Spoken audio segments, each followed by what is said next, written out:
Thank you, Lulu, and good afternoon. Starting with this story, Algerian President Abdelmadjid Bennou has ended the tenure of Prime Minister Nadir Laboui and appointed Industry Minister Sifi Ghrieb as the acting head of the government. Laboui, a former diplomat, was appointed Prime Minister in 2023 by Tebboune. State media gave no reason for Laboui's departure. The gas-producing North African country, which is an energy supplier for several European countries, has been seen as politically stable in recent years. And onto the story now. The SADC region is intensifying its fight against Pestes Petits Ruminants, PPR, a disease threatening sheep, goats, farmers' livelihoods and regional trade. In Lusaka, Zambia this week, the regional stakeholders meeting on establishing buffer zones brought together the African Union, Inter-African Bureau for Animal Resources, the European Union, the World Organization for Animal Health and the Food and Agriculture Organization to coordinate efforts against PPR and support the global goal of eradicating the disease by 2030. A coordinator from the African Union, Dr. Hiva Basuni, describes the disease. PPR, known as Pest de Petit Ruminant. It is a sheep and goat plague. It is a devastating, highly contagious viral disease affecting small ruminant. As I mentioned, primarily goat and sheep. Primarily goat and sheep, and the mortality rate can go up to 100 in a naive population. And South Africa's Western Cape Police Commissioner Thembisile Patekile says that they've seized about 880 illegal firearms since April. He was speaking at the 27th Interpol Regional Conference in Cape Town. Patekile says about 900 people have been arrested for various offences. This as gang and taxi-related shootings incidents continue on the Cape Flats. Patekile says that they are targeting crime hotspots. In the Western Cape, the weapon of choice is firearms. And this week alone, 35 firearms were retrieved. And 7 of those are semi-automatic rifles. And 4 of them are AK-47s, and 2 are Uzis, and 1 is automatic rifle. Now we believe that these firearms are coming from other countries. Hence we have the conference here, and we're talking about the transnational crimes, organized crime, the cyber crimes. And the Department of Education in South Africa's KwaZulu-Natal province has refuted claims that it is under administration. This after KwaZulu-Natal Treasury MEC Francis Rogers made the announcement in a bid to monitor the department's finances and curb what is called overspending. The MEC for Education in the province, Sipho Hlomoga, says in terms of Section 100 of the Constitution, only national government has that authority. Hlomoga says the announcement by the Finance Department has created false narratives, and he is inundated with calls from unions on whether the department will be able to fulfill its duties. And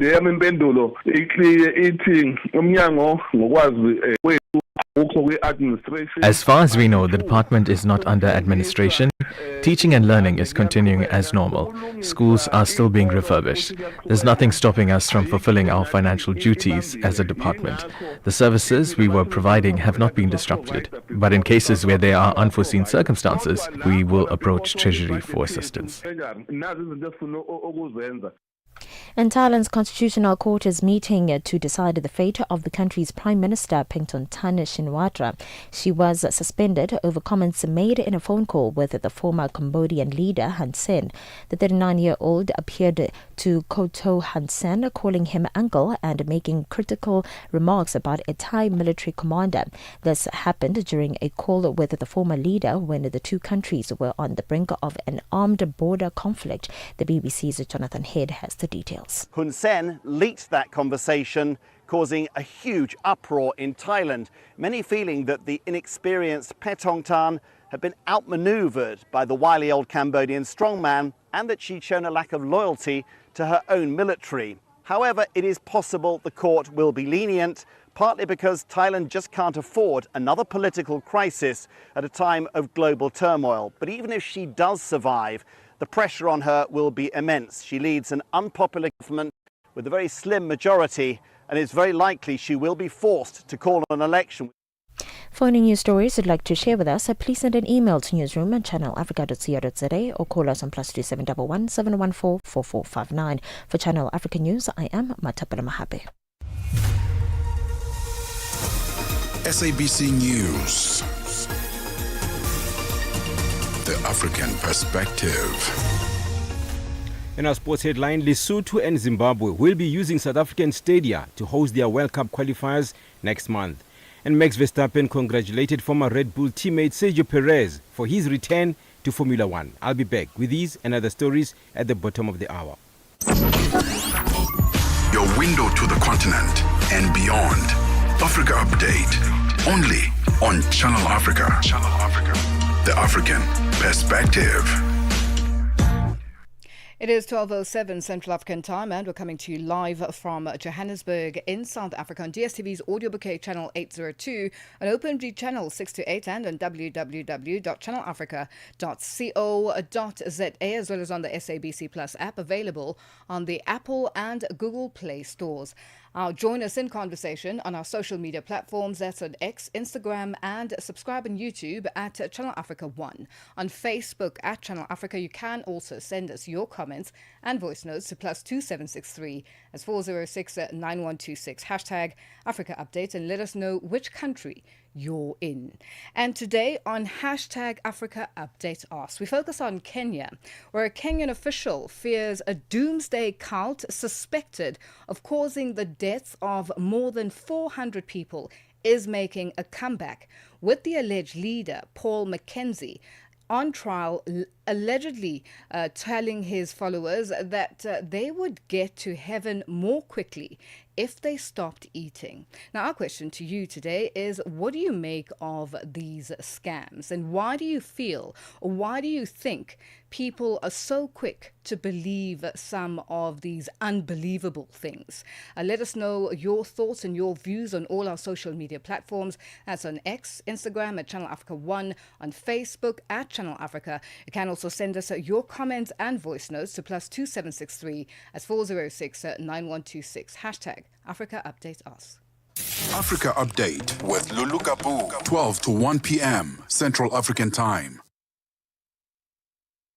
The KwaZulu-Natal Convention Bureau, in collaboration with Milvest Advisory and the city of Umhlathuze, brings you the 2025 Tourism Investment Forum, Africa. By positioning these regions for sustainable growth, TIFA helps drive their economic ambitions while providing access to critical capital, networks, and strategic insights on investments in the trade services sector, such as tourism. Join us for the TIFA 2025 from August 27 to 29 at Tembela Venue, Richards Bay, KZN, South Africa. Be part of the movement transforming tourism and infrastructure in Africa. Parlez-vous couramment le français? Êtes-vous passionné par la radio?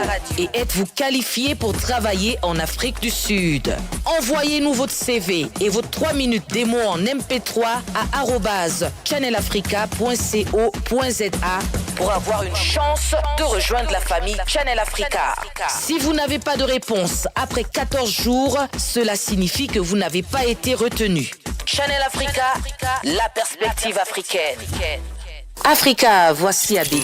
Oui, c'est moi. Abedi est un passionné de musique dans l'âme. Il a un goût pour toutes sortes de musique et passe ses journées à écouter Channel Africa. J'aime beaucoup la musique africaine. Ok. Devinez quoi? Channel Africa veut aider Abedi et les mélomanes du monde entier à découvrir encore plus de musique incroyable. C'est pourquoi Channel Africa appelle les artistes africains à soumettre leur musique. Chers artistes, n'oubliez pas de nous fournir toutes vos informations pertinentes à l'email adresse musique@channelafrica.co.za. Les soumissions sont votre chance d'être entendues, mais elles ne garantissent pas une playlist.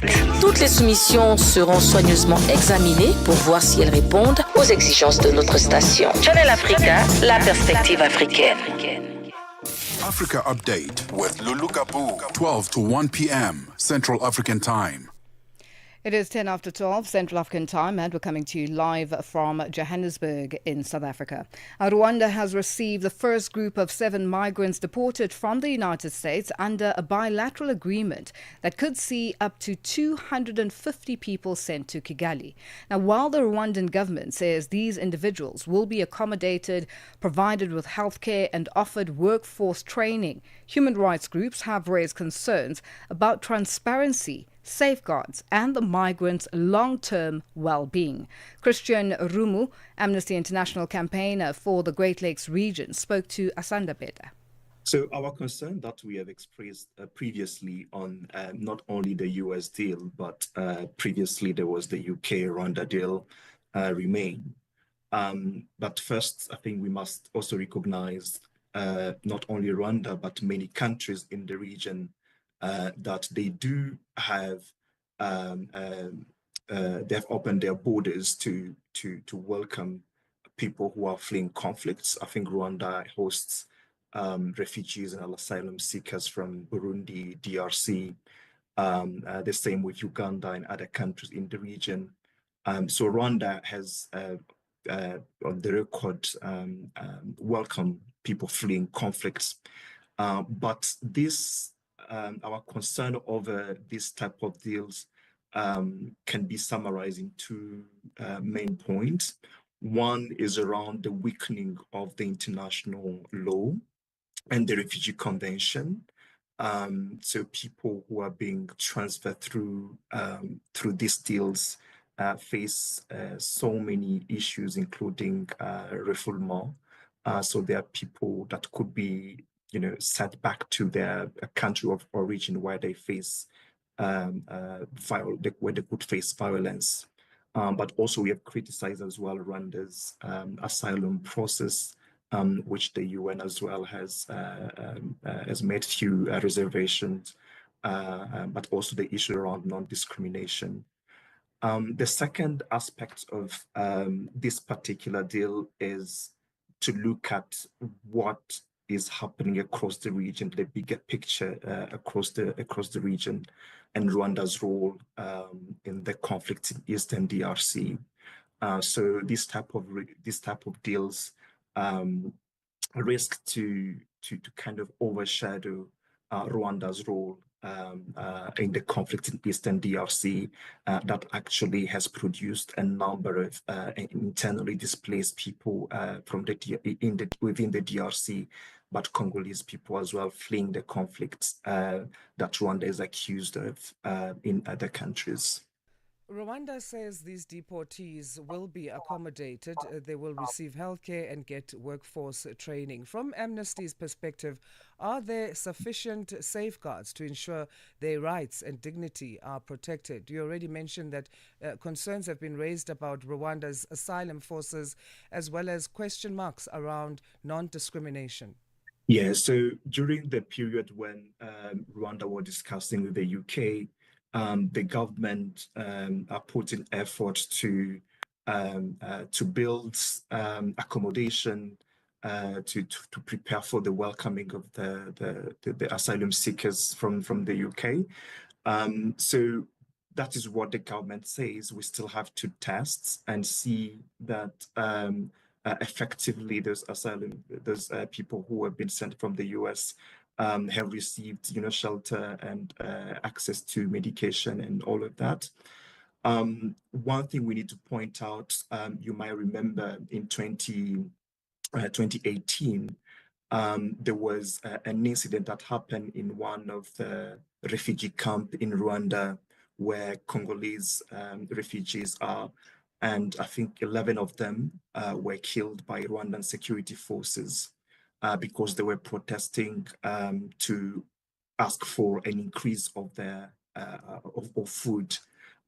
So while Rwanda has promised that it will guarantee protection and safety net for these deportees from the US, Rwanda is also on the record violating the rights of refugees who are in Rwanda. And that is one of the cases actually that illustrates that not only the civic space of Rwandan is restricted, but also people who flee violence and end up in Rwanda could face, the types of reprisals if they dare to speak up. We don't know much about the identities of these 7 deportees or the reasons behind their deportation. So what challenges could arise when transparency is lacking? Yeah, many issues can come from that. I think the security of not only Rwandan but also countries in the region. In the region that is really impacted by conflicts. We don't know who are these individuals. We don't know. Within East Africa, the bare minimum would have been to have a vetting process that actually put other countries in confidence that the security of the East Africans, for example, will be guaranteed, or Africans will be guaranteed. So yes, that's the profiles of people that are being sent not only in Rwanda but in so many countries in the region. It's something that I do believe that countries individually, but also as a collective, should have a look at to ensure that the individuals that are coming and do not cause more problem. That's Christian Rumu, Amnesty International's campaigner for the Great Lakes region, speaking to Asanda Peta. Africa Update with Lulu Gaboo, 12 to 1 p.m. Central African Time. Mediclinic Southern Africa has released its 2025 Corporate Social Investment Report, outlining 7 years of pro bono surgeries, free patient transport, and employee-led outreach. Now, the group says the findings highlight the value of collaboration between the private and public sectors in making healthcare more accessible. Channel Africa's Lebogang Mabange has more. The newly released report captures Mediclinic's impact between April 2018 and March 2025, showing more than 1,400 pro bono surgeries performed at its hospitals and thousands of patients transported free of charge through its subsidiary ER24. Bob Govender, Industry Affairs Executive at Mediclinic Southern Africa, explains the purpose behind the report. The 2025 CSI report shows that while much work and collaboration is still needed, we are certainly on the right track, but these challenges cannot be solved alone, hence the focus on partnerships. Our CSI initiatives are underpinned by a common goal, enhancing and improving the quality of lives through our medical expertise and training programs. Over the years, our CSI initiatives have been proactive in nature and solely focused on doing the work on the ground to positively impact lives. According to Govender, pro bono surgeries remain at the center of its initiatives. These partnerships involve specialists working with public hospitals to help reduce waiting times for life-changing operations. He outlines the scale of these interventions. Pro bono surgeries fall under our Tier 1 CSI pillar and are comprised of direct partnerships with public hospitals to provide pro bono surgeries.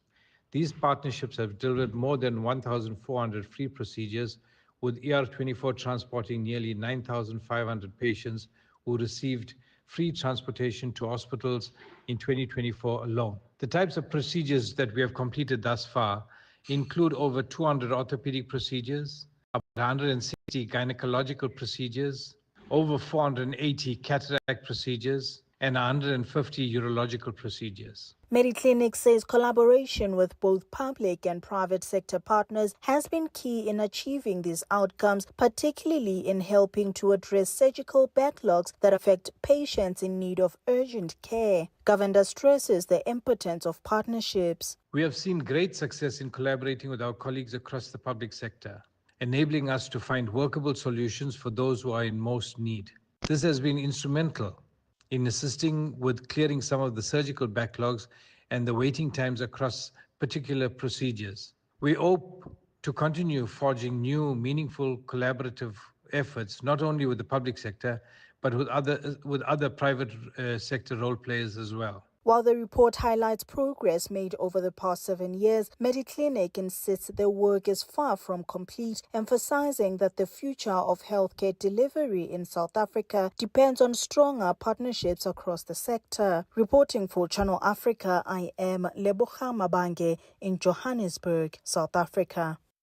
We are on Open Views Audio Bouquet. Channel 628. The KwaZulu-Natal Convention Bureau, in collaboration with Milvest Advisory and the City of Mhlathuze bring you the 2025 Tourism Investment Forum Africa. As a global platform for local action, the Tourism Investment Africa aims to promote the secondary and tertiary cities and regions as attractive investment and tourism hubs. Be part of the movement transforming tourism in Africa. Join us for the TIFA 2025 from August 27 to 29 at Tembela Venue, Richards Bay, KZN, South Africa. Africa Update, your daily dose of African insights with Lulu Gaboo on Channel Africa. It is 21 after 12 Central African time, and we're coming to you live from Johannesburg in South Africa.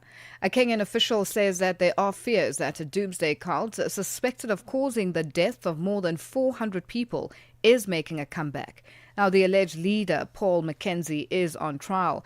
Mackenzie was arrested last year and pleaded not guilty to manslaughter. He allegedly told his followers that they would get to heaven more quickly if they stopped eating. For more on this, Alex Kiari, a Channel Africa news correspondent in Kenya, joins us on the line. Alex, good afternoon, and thank you for joining us on Africa Update. Good afternoon, and also welcome for that. I'm also very happy to join you. Now, Alex, what do we know so far about Mackenzie's trial, and what has come out from the trial? Actually, Mackenzie has not been tried yet because of so many legal obstacles that need to be overcome by the state, and any family member who seeks justice for their relatives who could have perished in that cult or doomsday cult, as you called it. There are two things that are actually making it very difficult. The fact that there are no laws that legislate or rather govern faith. Most of these people who are involved in this thing were adults who made the choice to follow him thanks to his preachings, and they did it on their own, and therefore it's very, very hard for even the state to find someone to use either as an accomplice or as a witness on the same, because they went there voluntarily, and so far the country is finding itself in a very, very tight situation in terms of litigating this issue because of such technicalities that are involved in the whole situation. And this is the reason why Mackenzie has been boldly calling for his release, because he says he never killed anybody. They joined him voluntarily. And this in itself is now making it very, very hard for even that case to take off officially. So what sort of measures, or what are the legal teams or the authorities saying now? What is their next move? I know the thing is, right now they just have to keep him away from his followers and members of the public by putting him in custody where he is. And the most unfortunate part of it is that it is now emerging that even behind the bars, he's still able to influence his followers to go back to Shakahola and instigate the same ideologies that caused deaths of over 400 people while still behind the bars, because it's, as I said, it's a matter of faith. In the latest case where we have now the death toll is at 32 after 6 more bodies were exhumed yesterday, and other like 4 body parts suspectedly from 4 individuals, but it's supposed to be confirmed through a DNA. But the whole thing is that it is very, very difficult to legislate or even rule on any matters to do with faith, because faith is supposed to be very personal, voluntary, and the children who are involved in this case, who are somehow like collateral damage, actually were following their own parents' directives, which is actually what the law states here, that a parent is supposed to be in charge of their own children. So it's very unfortunate. It's a quagmire of sorts. But yes, the death toll is still mounting. Now, what are the families saying of the families of loved ones who lost their lives in this particular manner, including the children? What are the families that are still there saying with regards to this particular case? No, most of them are just lamenting and wringing their hands in desperation, because clearly nothing much can be done, and the state is also in the same situation. However, calls are now emerging from mostly the members of parliament to create a legislation that will govern such kind of stuff, because clearly as it is, if Mackenzie is allowed to go scot-free, if this sect is allowed to go unpunished, then it might give ideas to so many other people who can also start their own stuff and then end up killing more people and actually causing more social injustices on individuals and families without any recourse in law. So the MPs actually spoke today, this afternoon at around 12 local time, and called for a legislation to govern and actually clamp down on sects that preach such kind of stuff. Because clearly, for now, the much that they can do, the state can do, is to charge Mackenzie with hate speech, which is not a criminal offense, but more of a civil thing that is payable through a fine. Very interesting one, Alex, unfolding. And now with Mackenzie calling for his release, as he realizes that there isn't much of a case or a leg to stand on from the government side or from the authorities. Do you think he will be released from prison? Not really. It might not happen that way because of the state wanting to manage public anger and emotions. So it's possible that he could be allowed to stay in custody, but the issue here is whether he will continue instigating these kinds of preachings to his followers outside the courts. And this in itself raises focus on the prison system in Kenya. It seems like clearly anybody who is in prison can be able to continue with their criminal acts even within from behind the bars. This in itself is what is now causing a lot of anger and criticism towards the state and also the minister and the Ministry of Interior, which is in charge of internal security. Alex, just for interest's sake, have you sat down with family members who have lost their loved ones during this crisis 2 years ago, with over 400 people having lost their lives after they listened to Mackenzie? Yes, we actually spoke to several family members, and most of them were from Western Kenya, and most of them shared the journey of their deceased relatives and how they tried to locate them until now this happened, because most of them actually left without saying where they were heading to until now this thing unfolded. But the whole thing is that apart from the emotional aspect of it, the anger in the families and also the calls and the fact that they can do nothing beyond just burying their own and actually mourning and then doing nothing much. But most of the people who are drawn to this sect were actually people who are learned, who are very smart, but had some other issues. I think it is all tied to the state of the economy and joblessness in the country. That is what drove them to him, and because he was preaching hope, telling them that this world is too hard for you, it's too tough for you, kindly come and join the God and be in heaven, and there will be no trouble, nothing more. Well, Alex, we'll leave it there for today. Thank you for joining us on Africa Update. Thank you very much, Lulu. That's Alex Kiari, Channel Africa's correspondent in Kenya, joining us on the line. It is 29 after 12 Central African time, and we're coming to you live from Johannesburg in South Africa. Today on Hashtag Africa Update Ask, we focus on the story that we just unpacked with our correspondent in Kenya, where a Kenyan official fearing a doomsday cult suspected of causing the death of more than 400 people is making a comeback, with the alleged leader, Paul Mackenzie, who is supposed to be on trial, allegedly telling his followers that they would get to heaven more quickly if they stopped eating. Now, our question to you today is, what do you make of these scams?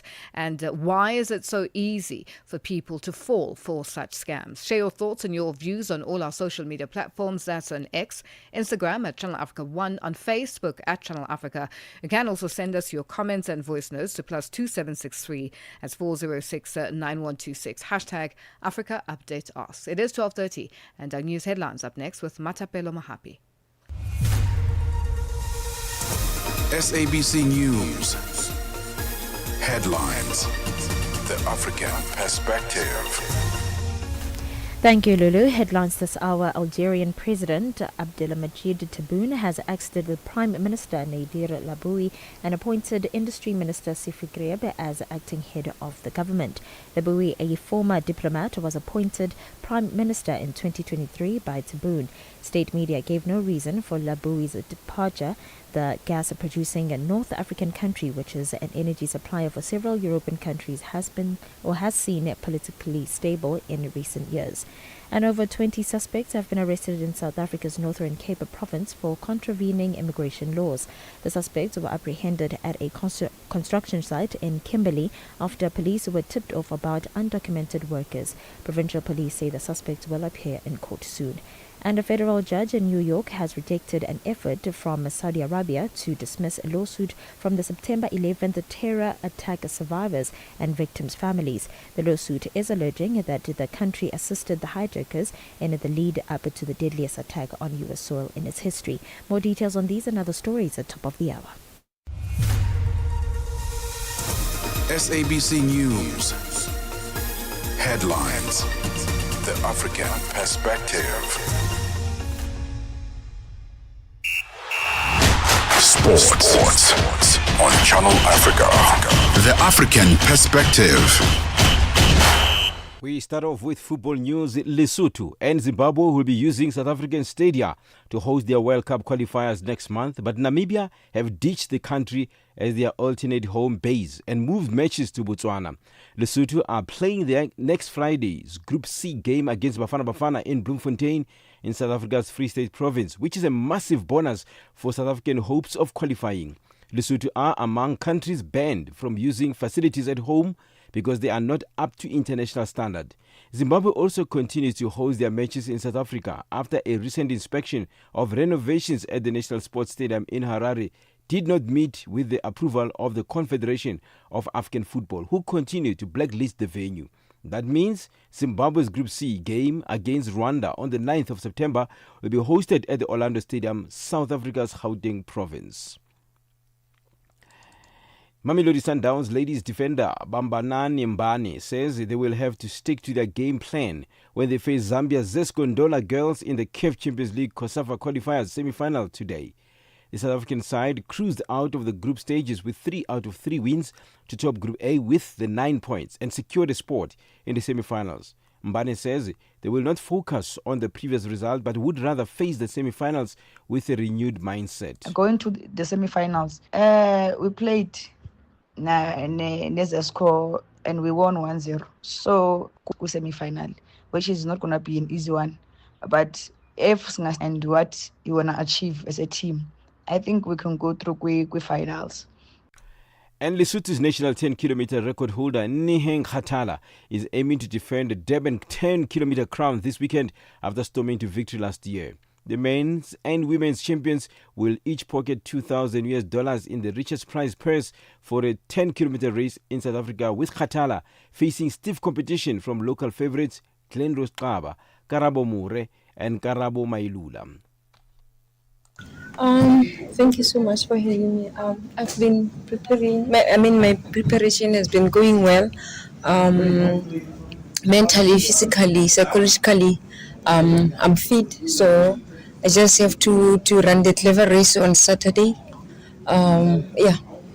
Let's end with motor racing. Max Verstappen congratulated former Red Bull teammate Sergio Perez as soon as he heard the Mexican had secured a Formula One comeback with newcomers Cadillac next season.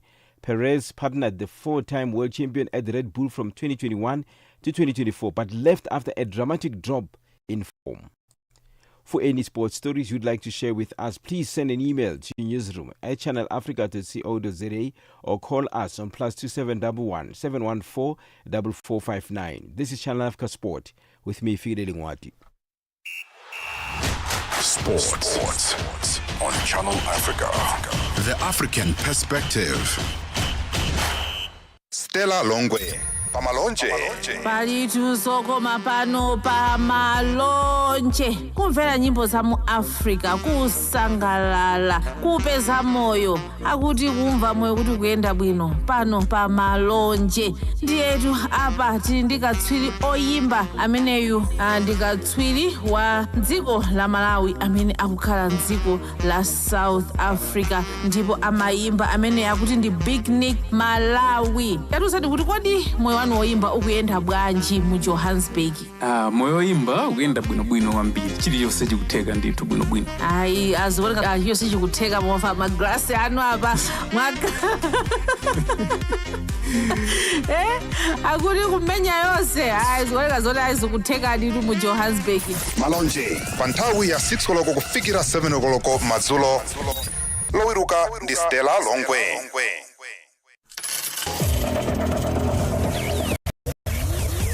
Business news on Channel Africa. The African perspective. Good afternoon. Egypt's petroleum ministry says the 2 new wells in the Deepwater West Delta have gone online, adding about 60 million cubic feet per day of natural gas to the country's output. The ministry says Egypt is seeking to boost gas production after increasingly turning to imports to meet domestic demand. The country is also looking to increase its dependence on natural gas as a key energy source and as a means of enhancing its export surplus of liquefied natural gas. South Africa's Standard Bank, in collaboration with the G20 Empowerment of Women Working Group, is hosting the G20 Empowerment of Women Group Women to Africa Summit today. The summit will bring together policymakers, business leaders and entrepreneurs to discuss strategies for advancing women's participation in Africa's economic growth. The summit aims to highlight the role of women in shaping sustainable development and strengthening Africa's position in the global economy. Head of Strategic Partnership at Global Markets at the Standard Bank Group elaborates on the aim of the summit. One of the things that we wanted to do was to actually gather in one space, in one room, where we can have leading voices in the continent, really, in the diaspora, across sectors and public sector, and to actually have an action-driven dialogue on how the gaps are known. You know, what is the coordinated action that we need to take to close the gap? We are all looking forward to an action-driven dialogue on gender equality and financial inclusion.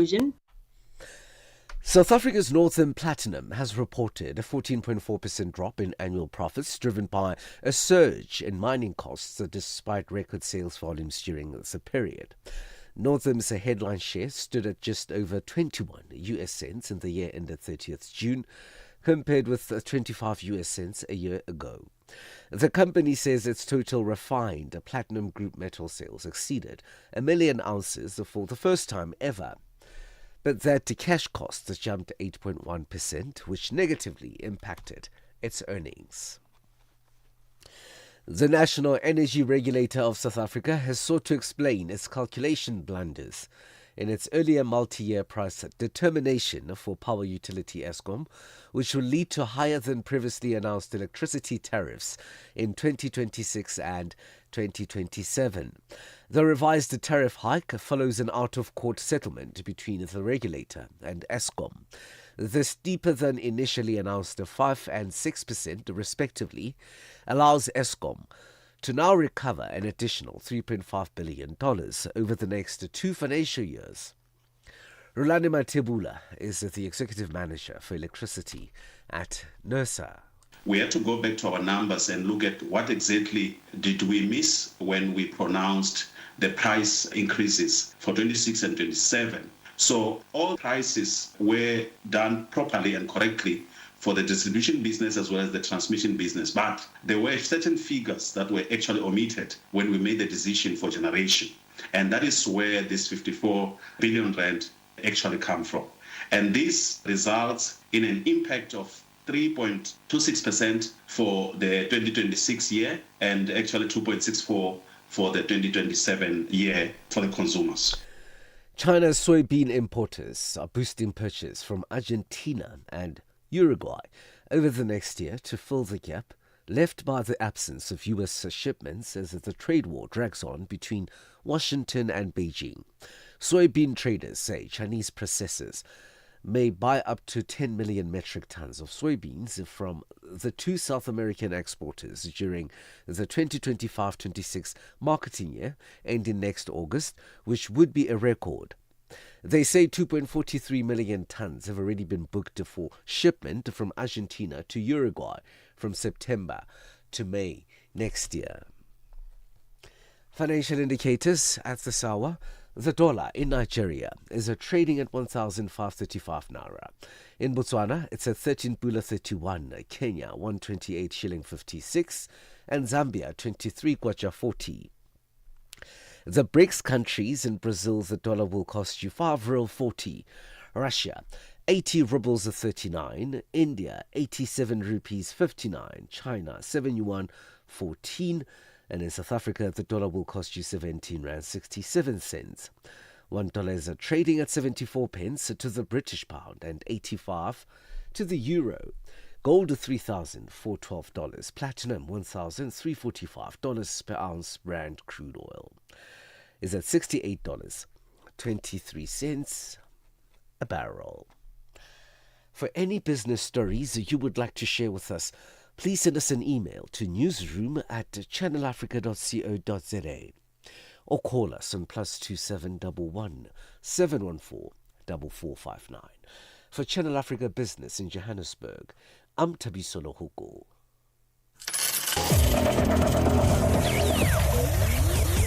Business news on Channel Africa.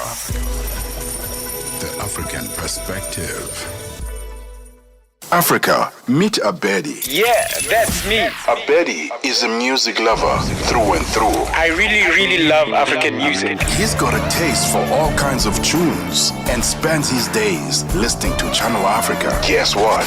He didn't know. Okay.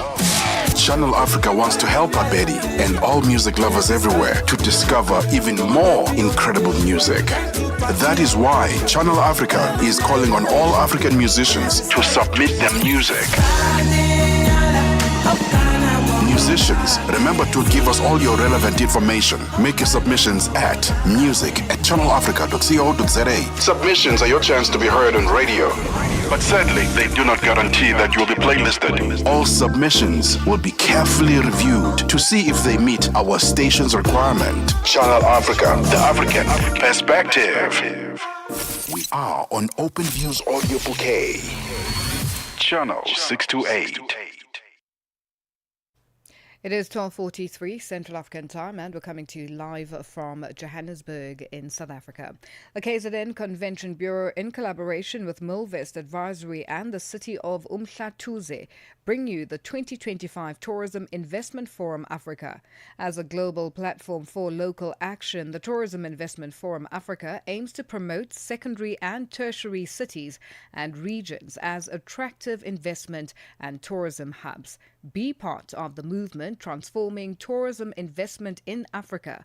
Join us for the TIFA 2025 from the 27th to the 29th of August at Tembela Venue, Richards Bay, KwaZulu-Natal, South Africa. Get Channel Africa on DSTV Audio Bouquet. Channel 802. Africa Update, your daily dose of African insights with Lulu Gaboo on Channel Africa. The G20 Empowerment of Women Working Group Women to Africa event will get underway in Sandton, Johannesburg this afternoon. Now, the event seeks to provide opportunities for the transfer of knowledge, skills and values to address complex societal issues, while raising awareness of solutions that can elevate women and youth. And to discuss this further, we have on the line the Minister in the Presidency for Women, Youth and People with Disabilities of South Africa. That's Minister Sindisiwe Chikunga. Minister, good afternoon and thank you for joining us on Africa Update. Good afternoon and good afternoon to your listeners. Now, Minister, what is the aim of this event? We have said repeatedly, and the President have, that our G20 presidency is not just a South Africa's G20, but it is an Africa's G20. And as a department, we are leading the Empowerment of Women Working Group. And we also have said that even this working group is not just for South Africa, but it is for the continent. And therefore today we are meeting with a people from the continent, from different institutions, to share our priorities with them, but also to listen to the inputs that they might want to make into the priorities that we have identified. We have said priority number 1 is financial inclusion for women. And priority number 2, we have said it is the care economy, paid and unpaid. And we said the third priority is prevention of gender-based violence and femicide. And we've identified this because we believe that they are interdependent. Women who are empowered will be able to come out of abusive relationships and therefore to prevent gender-based violence and femicide, and therefore contributing in that one. But also women who are exposed to gender-based violence and femicide, they do require us to empower them, and therefore that will be the link.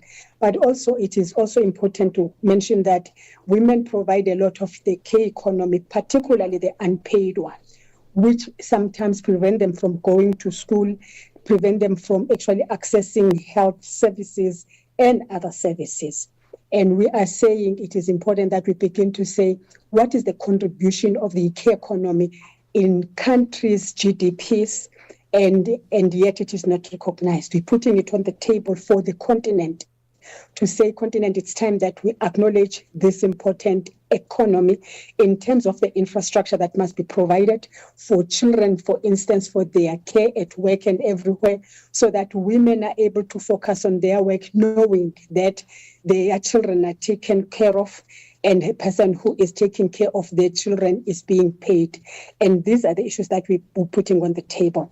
But we're also looking at what is actually preventing women, even at a national, at a continental level, for them to access fund. And that is why we will be proposing the establishment of a fund for women empowerment, even at the continental level. Now, Minister, talking about highlighting the issues that a lot of that women face in general, not only in South Africa, as you say, across the African continent, and not only there, across the globe as well, but looking at the highlighting of most of these barriers, how do we ensure that something is done about this, and that there are deliverables in terms of accountability that is going to be seen by women, especially whether it's women in homes, women in business, across the board? How do we then ensure that there is accountability?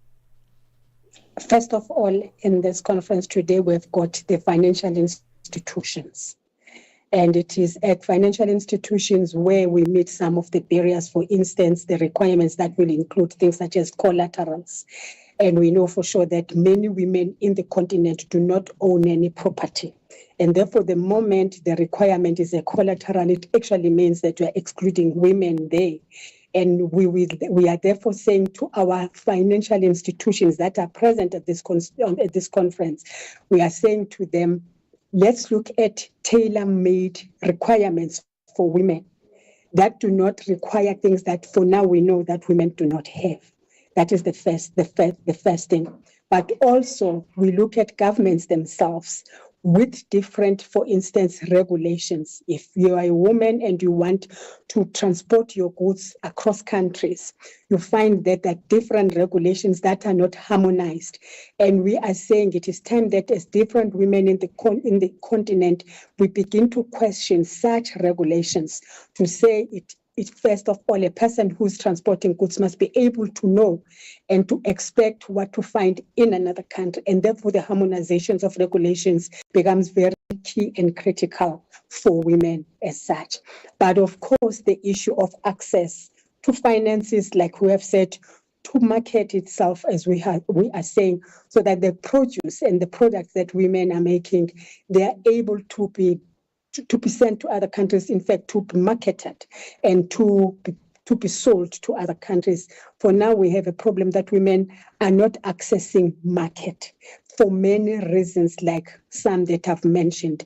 And therefore, we're sitting here contributing to that under financial inclusion and listening to different experts that are part of this conference today, who are going to say, if we want to access market, this is what we need to do. Sometimes it is because of regulations that we have, policies that we have in different countries, and we would definitely expect our experts from academia, from institutions of finances to say, these are other challenges that we have, so that when we live here, we know exactly what we need to do as policymakers, by the financial institutions, by the market itself, by the investors themselves, and ensuring that women have access.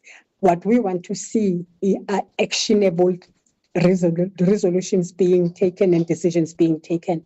And from a point of view of the G20, whatever we say here will go into our declaration as a working group, and we would definitely want to see those also being captured in the declaration of presidents or heads of state and governments, so that then these become the declaration and part of the declaration at the G20 level, including, of course, those countries that we shall have invited to be part of ourselves. Well, Minister, thank you so much for joining us. We have run out of time and are going to have to leave it there. Thank you for joining us on Africa Update. Thank you very much. That's Cindy Siwe Chukunga, the Minister in the Presidency for Women, Youth and People with Disabilities of South Africa, joining us on the line. The KwaZulu-Natal Convention Bureau, in collaboration with Milvest Advisory and the city of Umhlathuze, bring you the 2025 Tourism Investment Forum Africa. As a global platform for local action, the Tourism Investment Africa aims to promote the secondary and tertiary cities and regions as attractive investment and tourism hubs. Be part of the movement transforming tourism in Africa. Join us for the TIFA 2025 from August 27 to 29 at Tembela Venue, Richards Bay, KZN, South Africa. Africa Update, your daily dose of African insights with Lulu Gaboo on Channel Africa. It is 12:52 Central African Time, and we're coming to you live from Johannesburg in South Africa. Our South African entrepreneur Colin Mkosi, founder of Cloudy Deliveries, won the first prize at the inaugural Standard Bank Gasi SME National Pitch Challenge Summit 2025. The summit was held in the city of Durban in the KwaZulu-Natal province of South Africa on Wednesday. The word Gasi is a slang term in South Africa which means township. Over 18 entrepreneurs from 9 provinces across the country pitched their business idea with the hope of winning a share of about $30,000 to fund their ventures. Tutongo Beni was there and compiled this report. 5 entrepreneurs out of 18 won funding for their businesses at the inaugural Standard Bank Gasi SME National Pitch Challenge Summit 2025 held in the city of Durban in South Africa's KwaZulu-Natal province. The entrepreneurs delivered a 3-minute pitch to the audience and the judges with ideas ranging from delivery services, food, technology, and logistics, among others. This was the first time that Standard Bank hosted a national event, with previous competitions restricted to provinces. Cloudy Deliveries, founded by Collins Mkosi from the Western Cape province, won the first prize and secured over $11,000 in funding.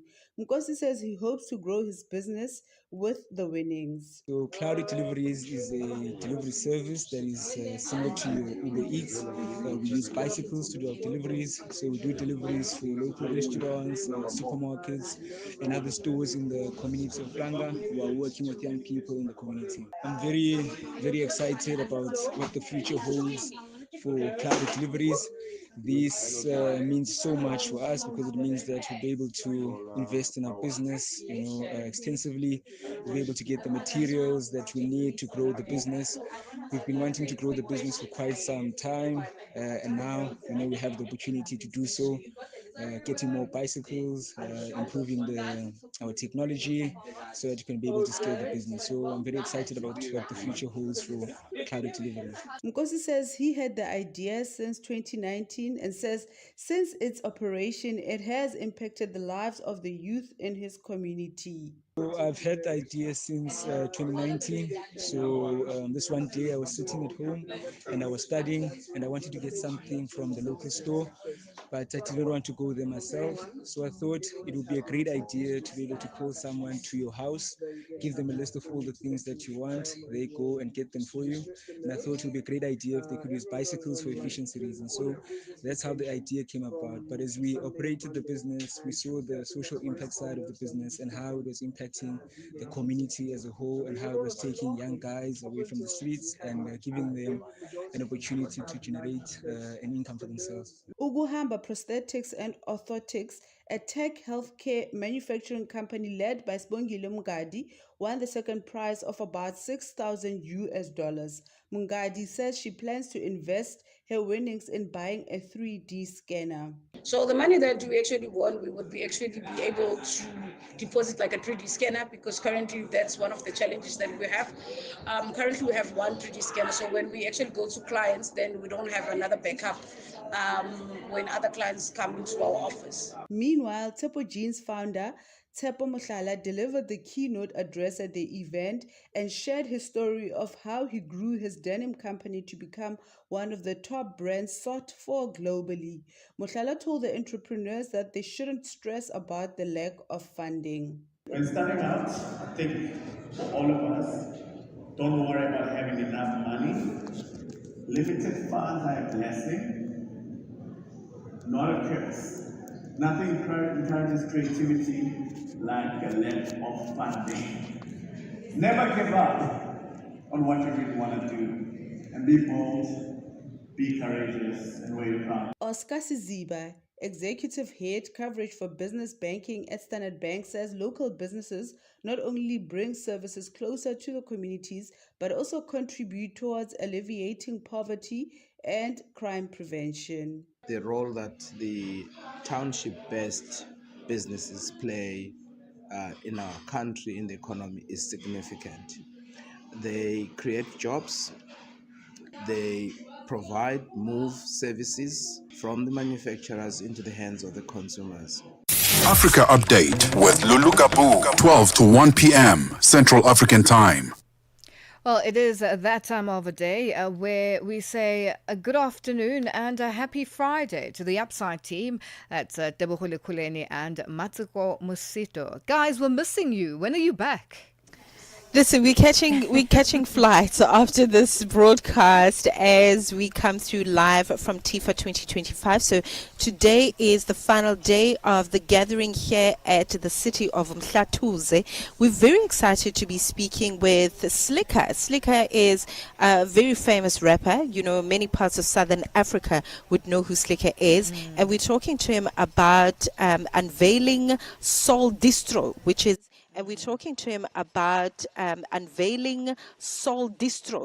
an artist growth platform that allows African musicians to keep 100% of their royalties.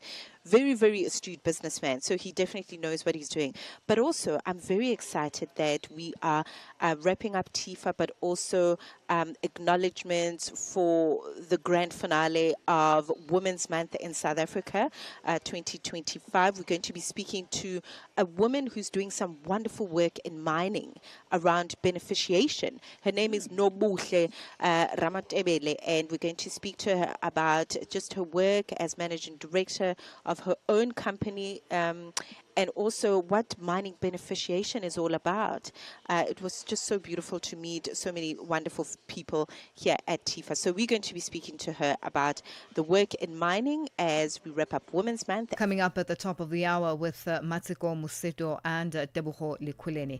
And from myself, Lulu Gaboo and the Africa Update team, it's been a great Friday and a great week. Thank you to our producer, Tuto, our technical operator, Wandile, and social media, that's Fiso and Talent. Have a good weekend, and let's do it again on Monday. Bye-bye.